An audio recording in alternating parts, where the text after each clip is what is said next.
Victor Lustig is widely considered one of the greatest conmen of all time. He's known as the conman who sold the Eiffel Tower. Oh! This, G, is the story of Victor Lustig. Now, have you ever heard of Victor Lustig before? I don't think I recognise the name, but saying he sold the Eiffel Tower, that rings a bell. Yeah. Have you ever sold the Eiffel Tower, for example? No, but I have bought it. Okay. Yeah, okay. Well, you know Victor well then. Oh, hang on, you're right. Yeah, that's that Damn guy. It, that's how I recognise the name. Yeah. And you still believe that you own it outright? You're like, no, I bought it. Why'd you say See that believe? thing over there? Why did you say That's mine. believe? No, I know that you own it outright. Thank you. Hey, how are you today, G? Yeah, pretty good. Just had to think about it. Yeah, you had to think about it. I've had a great week, but also a very big week. Hey, guess what? I got a new place. You did get a new place. How exciting is yes, that? I've signed a lease on a new place. Give out the address. Come on, give out the address. It is 3 So yeah, I've been staying in this beautiful building in South Bank in Melbourne, which I love. Yeah. And I've now signed a lease on a new place that's going to be a bit more long term. So Yeah, it's Audrey and I exciting. can set up and Great storage space. It's got everything. It's nice and light. It's really nice and light and big and beautiful. And I'm really excited. Great big dog park across the road, so I can drop Tiggs off with you and you can just let him run for the day. Stop doxing me. There are famously only two dog parks in all of Melbourne. And if you're thinking it's that one, it's not that one. It's the other one. Exactly. I got you out of it. That's fine. Thank you very much Of one for of the that. two places. Can you imagine Paudry sitting on there because it's got a little balcony that looks over? Oh, I'm really doxing myself. Yeah. The you know that one place in Melbourne with a balcony that looks over and a a dog park. park, It's yeah. there. Imagine Paudry sitting out on the balcony looking at all the dogs in the Soaking it in. park. That's the best. Just glaring at them all. Oh, she will be. She will be. She'll be Looking at absolutely the birds. Not liking this at all. Oh, she's gonna love it. So yeah, that's been a big thing. I've had my new car now for a week. Yeah. I've really run him in, going up and back to absolutely. Morwell. Yeah. And yeah, it's been a big week. How about yours? I've been good. I've been gigging this week. I've been having a great time Giggling? at Comedy Republic, giggling and gigging. Oh this wow! week at Comedy Republic, had a big week at Comedy Republic, as I did last week as well. God, you're It's really been good. so much fun. Have you ever thought about doing comedy as like a job? No. And I love bins too much. Bin manager from way back. But I who would also manage the bins if you were doing comedy? And I'll be doing a show in Hobart on the 18th of July as well. If you want to come and see me there, yeah. And I want to film my show, so I'm going to try and do something later in the year in Melbourne. Try and film my show. Oh, you're not filming the Hobart one? No, but I'm gonna get because Comedy Republic film specials as well. So I'm Oh, gonna try and that's maybe do it with great. them and do my show finally film it. You should not tell people that until after the Hobart show, so they still come and see it there live and unfiltered. Yeah, that's true. But yeah, how about people if you want to come to Melbourne as well and watch it filmed, you can Again. do it as well. Yeah, That's come watch it a few times. great. Isn't that fun? I think that'll be a fun thing. Have you got a new car or signed a lease or anything, or are you pretty settled at the moment? Pretty settled at the moment, thanks. Well done. Yeah, thanks for saying I'm that. happy for you. Yeah, and I live not looking at a park. So I'm doxing myself as well. Dox I'm yourself. not. Yeah. Shit, they're going to find us. They are going to find us. But you know what? I want to say thank you to people for leaving 5-star ratings, 5-star reviews. That's what I really wanted to say today. Me too. And if you do want to leave a 5-star rating, 5-star review, God, we'd love that. Please do it. And please, you can send us a voicemail that We'd we love play on the podcast, Yeah, the P-cast. The P-cast. Oh, and I want to say, remember in the first part of the Phoebe Hansjuk story when I was talking about my experience with Still Knox and my friend who took Still Knox on a plane, and then after I had said her name and that she took it and hallucinated, I said, oh, actually, she'd be really embarrassed with me telling this story. Yeah, I heard from her. Yeah, she was. She's pretty mad. It's good that we're discussing it again. She'll love that. And named the exact Yeah. episode I spoke about it. You can go back and listen. Sorry, Marielle. It'll make it even worse. I call her Marge, which she absolutely despises. So I'm going to say, sorry, Marge. Such a good friendship, healthy friendship. G, you ready for the story today? Yeah, I am. Hey, I want to ask, have you ever seen Le Tour Eiffel? No. Oh, you've never been to Paris? I have been to Paris, but I haven't seen Le Tour Eiffel. That's the Eiffel Tower, babe. Oh, yes, I have. Have you been to Paris? Yeah, I've been to Paris. I didn't know Yeah, that. I've been When to did you go to Paris? Probably like 10 years ago.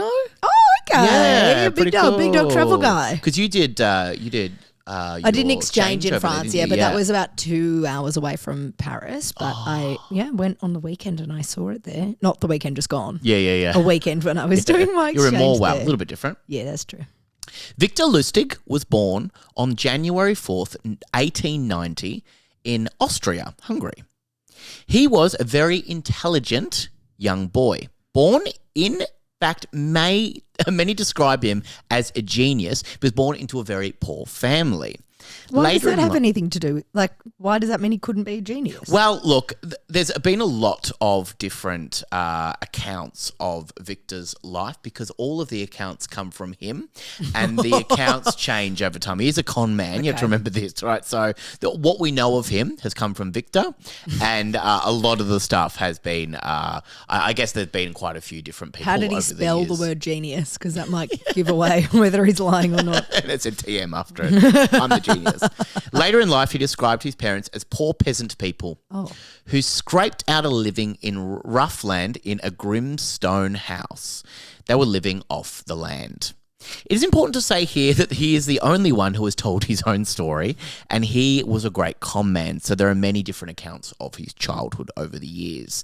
And of course, every time he spoke to someone, if he was trying to con someone, his story would kind of change. Yeah. I love him. His parents separated, according to Victor, when he was 8, and he was sent to live with relatives, a situation he found even worse than his previous life. That's sad if the parents separate and what were they both like? I don't want We you. don't want him, yeah. Oh, God. But, well, according to Victor, by age 12, he had run away from his home, deciding to make it somewhere else in the world. Oh, Jesus, at 12. Yeah, he shortly arrived in Budapest. Oh, beautiful pronunciation. Thank you. A city that provided many opportunities for him. In 1903, at the age of 13, he was scavenging in dumpsters for food outside of a hotel. According to Victor. He keep feeling sorry for this kid and going, wait, it might. But then what if it is all Who knows? true? Yeah. It's hard to know. He looked up and saw a rich woman on the balcony of that hotel wearing a beautiful golden evening gown. That's what people will be saying about me on my new balcony across the road from the park. Yeah, absolutely. A beautiful rich woman wearing a golden gown. A golden gown. She always flounces out there every night. To me, she was a fairy princess. That's exactly what they already say that about me. She was with a man much older than she. I saw the waiter come and take their order. My mouth began to water because all I had to eat for 3 weeks had come out of garbage cans, he later said. Now, he was watching this rich couple. The food arrived, but they left it on the table instead of eating it at all. The man pulls out a huge amount of cash, more than Victor had seen in his whole life, and hands it to the woman. And it was then that he realised that she was a sex worker. Oh. The two depart to the bedroom. Victor looks at the delicious food. Why didn't they eat though? See, no one would say that about me on my balcony. They'd be like, that rich woman in the golden gown is always devouring that meal. She's eating a lot. He decided then and there that no one who had enough money to waste their food deserved that amount of wealth. Mm-hmm. He dedicated his time in a Robin Hood fashion of relieving the rich of the money they did not need. Relieving them of it. Oh, what a great spin. From seeing the woman in the golden dress, he had his sights set on sleeping with as many beautiful women in his life as possible. Are we still saying he's 13 at this point? Yeah. Ew. Well, all according to Victor. He thought that they were attracted to money, and that is what he was going to have, and lots of it. His frustration with the wealthy escalated and escalated over time. At this time, his younger brother Emil had moved to Budapest around the same time and was somewhat of a small-time crook. So they're like very young, very young. Yeah. They're both giving Oliver vibes. Absolutely, Oliver Clark. Oliver. Oh, different Oliver. They're both in their early teens. Victor says he followed after him, first pickpocketing and then full robberies of homes and businesses. It is Oliver. You've got to pick a pocket or two. Love that song. Do you? No. Then they moved to street hustling, the kind of scams where you would fool someone on the street in guessing what ball under, those ball under the cup Oh, things. yes. All like in older magicians. films, it's like, which cup is that one under? So they kind and then of the other start with that person's one. pickpocketing them while they're concentrating on the ball under the cup. It's great. It's a good move. Victor was a bit of a card shark with fast hands, and he became an expert quickly. He could cheat in 100 different ways. He was said to be able to make a deck of cards do everything but talk. I really like that as a phrase. That's great. He was really good, and his reputation among fellow crooks was growing. At the age of 19, He spent 2 months in prison for stealing. In November that same year, he was arrested in Vienna for larceny with attempted false pretenses and being a hobo. I'm glad you didn't think you were going to say hobo. You didn't think I was going to say hobo? No, I thought one of those letters might be different and I was worried. Oh. He spent the next 4 years working on different scales of schemes in Vienna, Prague and Zurich. He was arrested and jailed in all of these cities for different lengths of time in 1912. Eventually, he decided to move to Paris and scam people in bridge and poker and got into trouble because of his constant flirtation with the girlfriends of the people he was conning. This guy. One French sailor became incredibly agitated and smashed a wine glass from the stem and slashed Victor across the face. God. The scar was permanent, and he would later boast that it came from a duel of honour at Heidelberg. So he was like, what? I love that he kind of just makes up a lot of stories. Like, I mean, that's why it's so hard to really know what's true in his life. But I kind of like that in a way. I kind of like someone, not a con man, but I do like someone who has character. It's a good character. Someone who has lots of, and he has this scar across his face now as well. You know, I've got these scars. It's like, you know, in the Joker, when, you know, the Dark Knight, when he reveals how he did get the scar and then later it changes. Yeah, there exactly. is something so interesting about it. Is this Victor Lustig? So he's got a scar across his face. Is he the one in The Lion King? Yes. The uncle. Scar. Oh, right. Sorry, did I ruin a big reveal? You did. That was going to be the end. But Sorry. I'll Cut it out. I won't sing Hakuna Matata at the end. Edit it here. I won't. Do you remember the other day when I sang Hakuna Matata for some friends? Yes. Why did you do that? I made you sing. Yeah, you made me sing in front of some people. I can't remember in what context. I can't really remember either. But I said, go on, sing for them. Yeah. And you started singing Hakuna Matata and they were looking at you weirdly and I just stood next to you with a big grin on my face clicking along in time. That's showbiz, baby. And then I was like, go, look at him sing. Watch him sing. Watch him sing. It was I only sang Hakuna Matata. I went, Hakuna Matata. During his time in Paris, he would hear all about people in America being incredibly wealthy. He wanted to move his cons to America, hit the big time. He started getting on first-class cruise ships, sneaking on, taking advantage of the bored and wealthy passengers. Okay, so now once again I am picturing Jack from Titanic. Yeah, it's Jack from Titanic, yeah. And every Thursday treat you do for me, I think you're talking about Kate Winslet or Leonardo DiCaprio. Yeah, it's one of the big two. Yeah, but this was kind of what Jack did. He would, and 1912. Yeah. Was it 1912? Was Titanic or 1914? Maybe 1914. We can look this up. Count it out on your fingers. Yeah, always works. It would be a really captive audience. It would be a really captive audience for his cons. Stuart Donnelly, who was also on the cruise ship scamming wealthy Americans, later recalled Victor had managed to fleece quite a number of smart American businessmen. And he did it with the handicap of only knowing a few words of English. He was the only swindler who could do this fast talking through an interpreter. Oh. Victor went to America four or so times before he met the man who would later become his mentor, Nicky Arnstein. Or Nicky Arnstein. Hey, Mr. Arnstein, here I am. That's from Funny Girl. Is that from Funny Girl? Yep. I haven't seen Funny Girl. I'm looking at a Funny Girl right now. I love it. Nicky was a very tall, half-German Jew from New Jersey. He saw a lot of promise in Victor and, instead of being threatened, took him under his wing. He gave him a crash course. He gave him a crash course in conning people. You always let the suckers suggest the game. He must press you to get you to play. So then you don't think, he's conned me because I've picked the game. So he kind of planned this beforehand. That's right. Or could he? Dun, dun, dun. Victor really idolized his new mentor. He studies his every move, his charm, and his effortless swagger.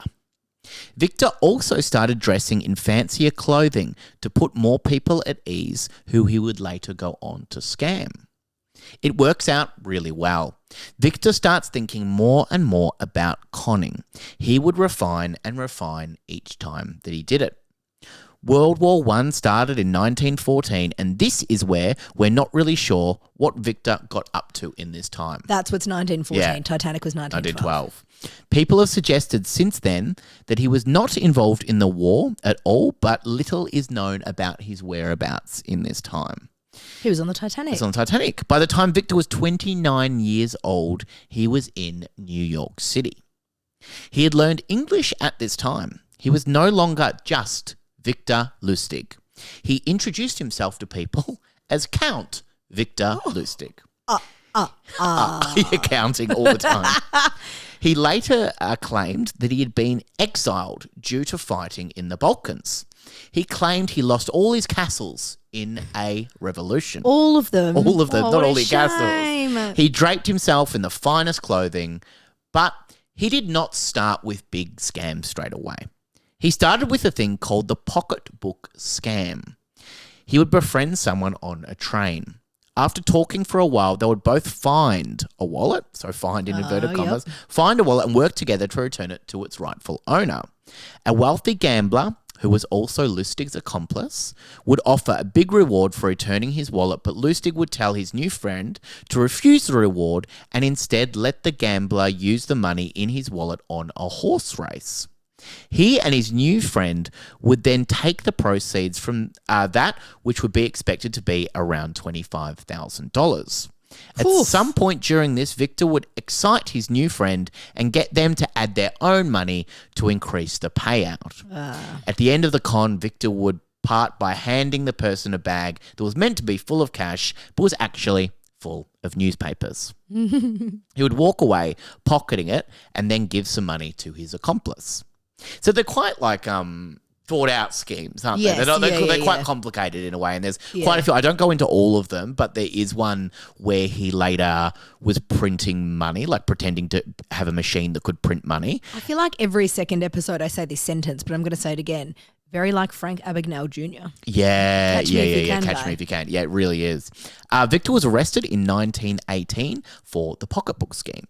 He jumped bail instead of going to trial. He continued with his schemes, often conning people who were also keen to commit scams. So when they found out they were being conned, they couldn't go to police. So the people that were printing money would often go, I want to take you to the police, and go, I can't, I've just committed clever. fraud myself. So really I also clever. think it's quite funny that like people who are charged with such serious cons, then, why would you bail them and just expect they're going to turn up to court on the day? They've spent their whole life dodging people. Why are they going to go, damn it, okay, I'll turn up to court. Yeah.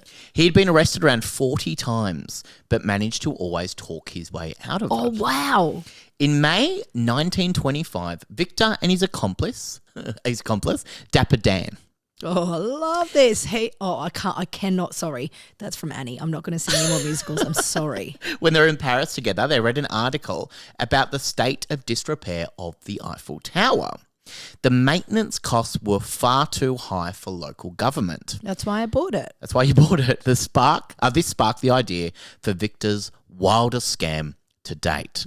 He would sell the Eiffel Tower. I can't wait to hear this. The tower had been erected in 1989 as a temporary... 1989? No, sorry, 1899. That's cool. That is... I did not know the Eiffel Tower was younger than me. That is amazing. The Eiffel Tower had been erected in 1889. Oh, okay. It's a little bit older than me then. As a temporary structure, but was still standing. Oh, I didn't know that. Yeah, because it was so many people hate it in Paris, or did certainly at the time. There was a famous guy that used to sit under it because it's the only place in all of Paris that you couldn't see the Eiffel Tower. Like it was just that a lot of people saw it as like a monstrosity. Oh my god! And wanted to get rid of it. And if it's only ever put up temporarily in the first place, temporary structure. I actually didn't know that. So a lot of people hated it. It really divided people in Paris. Many thinking it was an eyesore. So would it be crazy? Hear me out here, Jim. If the government decided to rip down the tower and sell all of the scrap metal. Oh, but hang on. The Paris Olympics that were on this year, last year? Last year, I think. Last year. Yeah. The medals all had a piece of the Eiffel Tower, like, melded into them. Oh, really? Apparently. Yeah. Oh, wow. Yeah. He first forged a letterhead from the government and invited the 5 biggest companies that sold scrap metal in Paris. They were invited to an exclusive meeting. Victor told them to keep quiet about it so it would not leak to the press. He ended up selling it to Andre Poisson. Poisson? Poisson means fish. Poisson.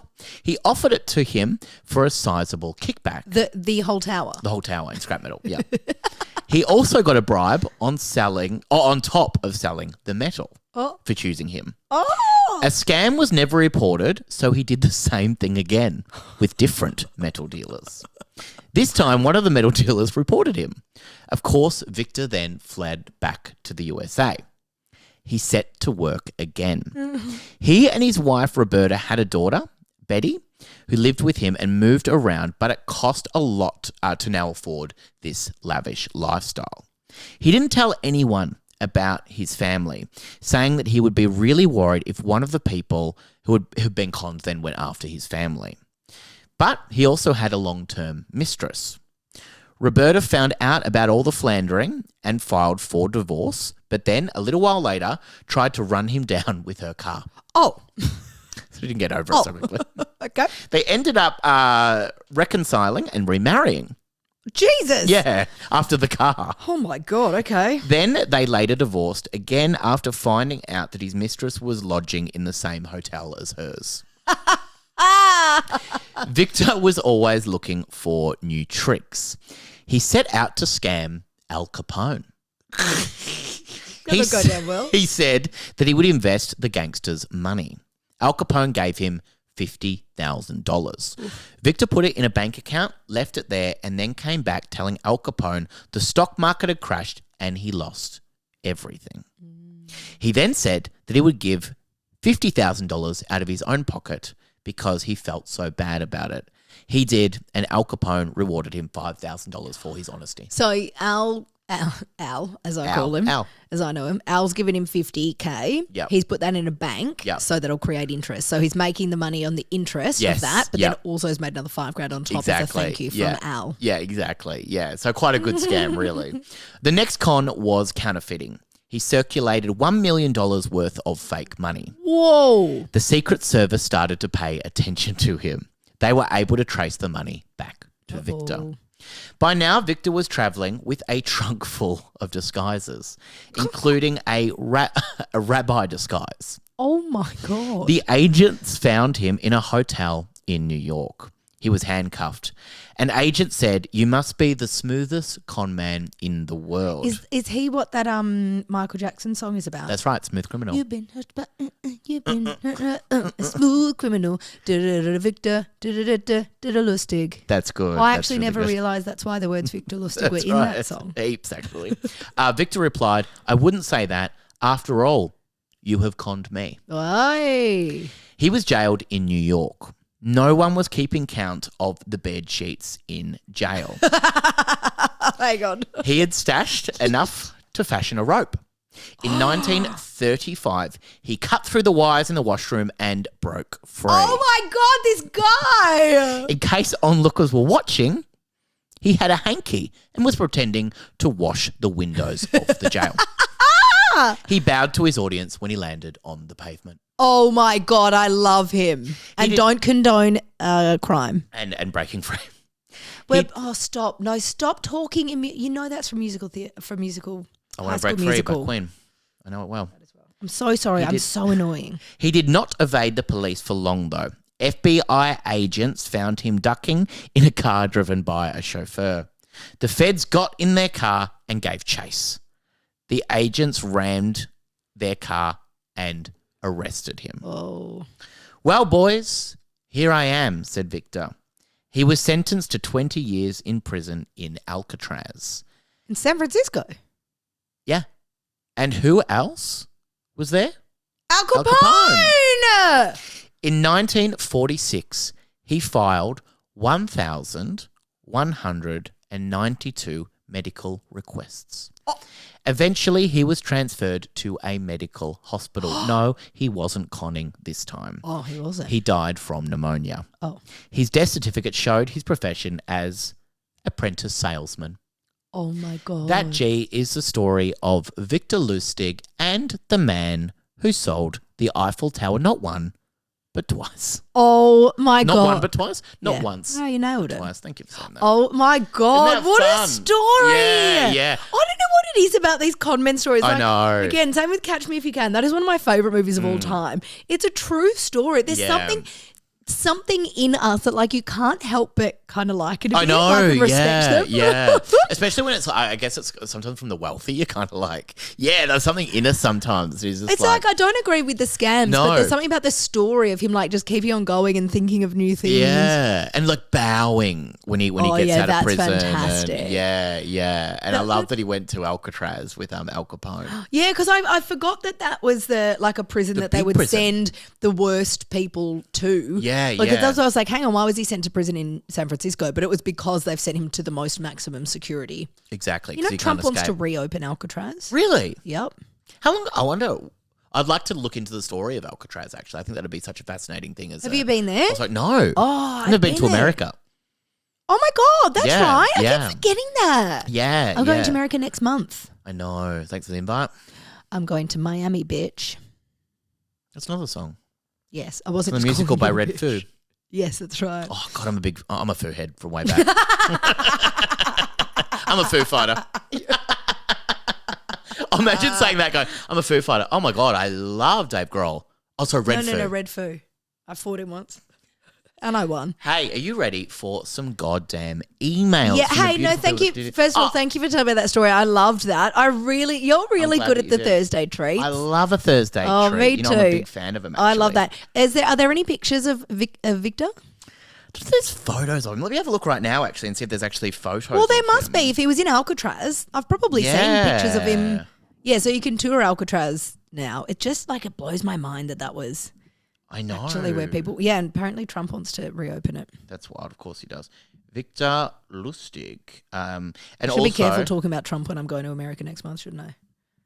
Oh, yeah, there he is. Look at that. Show me Victor. Oh, yeah. I mean, I don't know how... It just looks like a run-of-the-mill older man. I can definitely imagine him bowing. There's a great gif of him with the Eiffel Tower sold. That's so funny. Yeah, so there wouldn't be many photos of him, but yeah, it's interesting. Count Victor Lustig as he comes up as well, and I just love his shot there. His kind of mug shot. That's his mug shot. Oh, he's got a big bald patch. Yeah, right up top. But how interesting! Just and the charm of a con man as well. That's what it is. I think that's what I mean by there's something you kind of love about it. Yeah. Which one's he? The shorter one. The shorter one, I think. There. Yeah. How funny. Yeah, there's something about it. It is the charm because they have to be charming to be able to consummate people. Of course, yeah. That was the whole thing with the Tinder swindler. Maybe we'll do that as a treat sometime as well. Treat, yeah. But yeah, these people, they have to be charming because otherwise people aren't going to fall for their People aren't going to trust them. Yeah. And it's pretty interesting actually when you see how many people can be conned and sometimes you're kind of like, oh yeah, it's pretty easy to fall for some of them. Yeah, I mean even we can laugh and go, obviously they're not going to sell the Eiffel Tower for scrap metal. Yeah. But why wouldn't that be believable at the time? Like you said, it was meant to be temporary. It wasn't a big iconic thing like it is now maybe then, and they thought it was the government exactly having a contract to sell it for scrap metal. It's not like I don't know, maybe if it comes from government letterhead and everything, I don't know. So we've got a few emails today. We'll get through a couple of them, and thank you for writing in. If you want to write into us, sammy@justanothercompany.com.au, and a voicemail, as we call the website, is called SpeakPipe. The links are below in the show notes. Hi guys, I'm Alexa, the American who sent in the SpeakPipe a while back. Oh yes. I just want to send you guys some more encouragement because I just listened to the Candace Wyatt Thursday treats and it was wow. I'd never heard the stories you mentioned, Aya Masawi, Jill Ma, or Eurydice Dixon. And while I know it was a very emotional conversation for both you and your guests, I wanted to say thank you for sharing. Aya and Jill and the research I did after on Eurydice sounded like wonderful people. Yeah. I won't forget their names anytime soon. Oh, that's beautiful. Thank you again and keep up the horrendous work, Alexa. Oh, thank you, Alexa. And another huge shout out and thank you to Candace. We've had the most wonderful feedback from that episode. We absolutely have, It was really great. I think a lot of people have really loved hearing the behind the scenes, I suppose, insight into what it's like for someone covering those stories too. I think it's fascinating. Yeah, thank you. If you haven't listened to that episode yet, it's incredibly different to today's. Yeah. But go and give it a listen. It's a beautiful episode, and thank you again to Candace for that. Yeah. This is from Heather. Another fan is the subject. Hi, Sammy and G. I lived in Queensland about 1 hour from Brisbane, and I'm a big fan of the show and love the diversity in the stories you are telling. I love then the most horrendous, actual meaning, stories you lighten with jokes. In the local radio station this morning, I heard them mention the toolbox murders in Logan, Queensland. I thought this could be a story you could cover as I don't know much about it.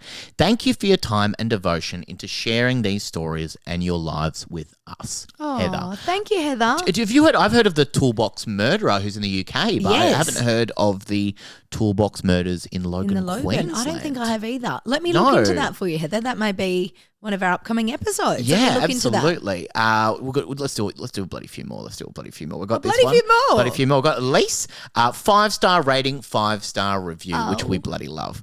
Hi, Sammy and Georgia. I've never been moved to write fan mail before, but I've been loving your podcast since it started and felt the need to.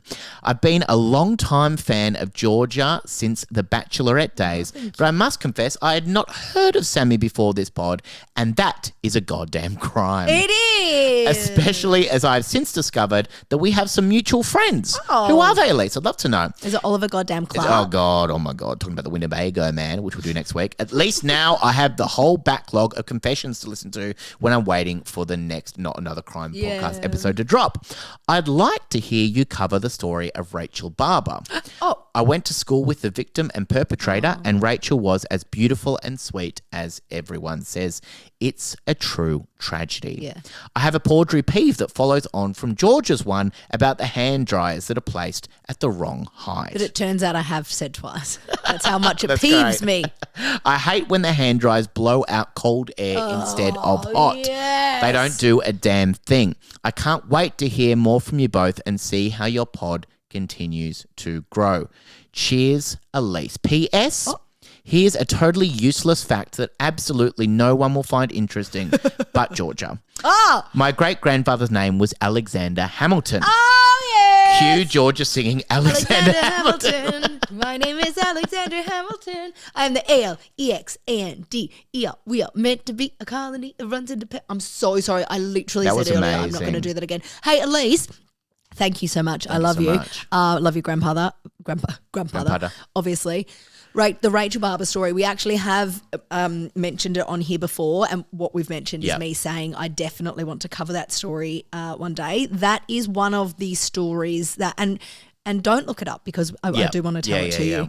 But I have a very close connection to somebody who is involved with the story, not with the crime, but with the story. Right. Yeah. And I would like to speak to that person before I cover it on here. Of course. I remember you telling me this. To see if or that they are happy for me to do so. And that is one of those stories. The reason I have this connection with this person is because this story happened close to where I live. The Rachel, who was the victim, was not much older than me, and I remember it really clearly at the time, and it's been one of those stories that's really stuck with me, and I have ended up getting to know this person who's close to the story from reaching out to them because of knowing the story. Yeah. So I know that all sounds very vague, but we will bring you that story in one way or another at some time soon, because it is just one of those stories that's really forever rocked me and anyone who's heard it to their core. And I just want to speak to this person who is close to the story, and so we can decide the best way to tell that story. Absolutely. Yep. Thank you for writing in. We've got Nicola, 5 stars. Hi, Sammy and Georgia. I just want to say how much I absolutely love the podcast. You've kept me company through many long, exhausting hours as my husband and I finished building our home after our builder went into liquidation 5 years into the build. 5 years into the build? 5 years. Nicola, I'm so sorry. A true crime in itself, really. go. As a huge fan of true crime, your show has been the perfect blend of gripping stories and hilariously horrendous banter. No. I generally don't know how I'd have gotten through all the painting and tough jobs without it. Please never stop. I'd be completely lost without your show. I'm also a massive musical theatre fan and happened to spot Georgia at Les Mis in Brisbane. I live in Perth but made the trip over because, let's face it, we don't have many big productions here and I'm a huge fan. I even had a brief starstruck moment during the mad dash to the toilet at intermission. I also wanted to recommend a case I think would be incredibly compelling for you to cover. I'm originally from Scotland, now living in Perth, and there's a case from my hometown that has always haunted me, the murder of Emma Caldwell in 2005. I've not heard of that. Her body was found in a wooded area, the bloody woods. Near where I grew up. It's a terribly sad case with many twists and a long, complex investigation. I'd love to hear your take on it. Thanks again for everything you do. You've truly made a difference in the toughest of time. With love from Perth, Nicola. Oh, Nicola, thank you so much. I'm so sorry about your builder. That is one of the most common stories of the last, like since COVID particularly, is builders going into liquidation and folding, like when they've got so many projects on the go. I'm so sorry that you've had to deal with that. I'm so glad you saw Les Mis. Oh, we're just one of my top 3 shows of all time. I saw it 3 times. I did go to Brisbane to see it. I saw it twice in Melbourne. You did, yeah. I went to Brisbane for the opening night. I wish that you'd come and said hello, Nicola. I loved it. My girlfriend Franny, who listens to this podcast, hi Franny, she and I were there together and we were really on one that night. So I might have been annoying. So sorry if I was. We were really on one. But come and say hello next time, please. I met some lovely people. I love meeting you guys out in the wild. I met some lovely people at Comedy Republic last night. You did? Yeah, who were just so sweet. Listeners? Yeah. Listeners. Claire and Tony, who were just so lovely. Hi. We've got Karen, who also comments on the Candace White episode, which we'll leave this today. Hi, team. Candace's mum's name was Karen. Oh, really? Yeah. Oh. Hi, team. Just listening to Thursday special. The sirens gave me shivers down my spine. Yes. Loving the podcast. Keep up the great work. Thanks, Kaz. Oh, thank you, Kaz. Candace, maybe that's your mum coming through another Karen saying hello and well done. Thank you for writing in. We would love to hear from you. Please do write in to Sammy at justanothercompany.com.au. Leave us a voicemail, speak pipe, which is below in the show notes. Watch us on YouTube. If Can I tell you a joke? Yeah, of course. Okay. Not really what we do on this podcast, but sure. I would like to tell you one. I was asked the other day to spell the word icy because the person said it's quite difficult to spell. And then as soon as I looked at the word, I see why. Thank you for telling that. Was there anything that I was saying in that made you think of that? No. I really You weren't listening while I was doing the plugs. No. Just doing some plugs.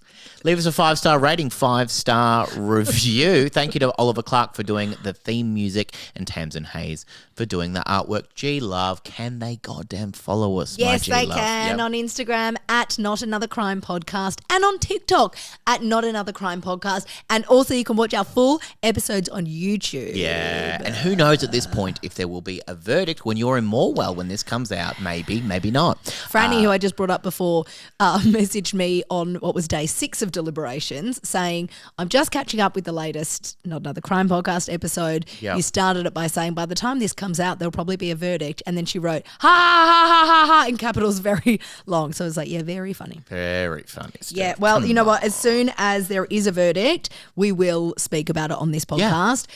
We obviously don't record this podcast live. Oh, I say obviously. People might not know that. They might think this whole thing is live.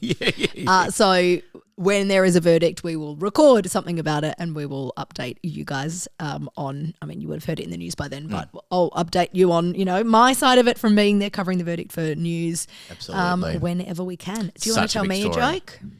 Yeah, I would love to actually. I was looking at the word icy the other day and I thought it was quite hard to spell. But when you look at it, I see why. All right, see you next week, guys. Bye. Sammy's ruined my day. Bye, everybody.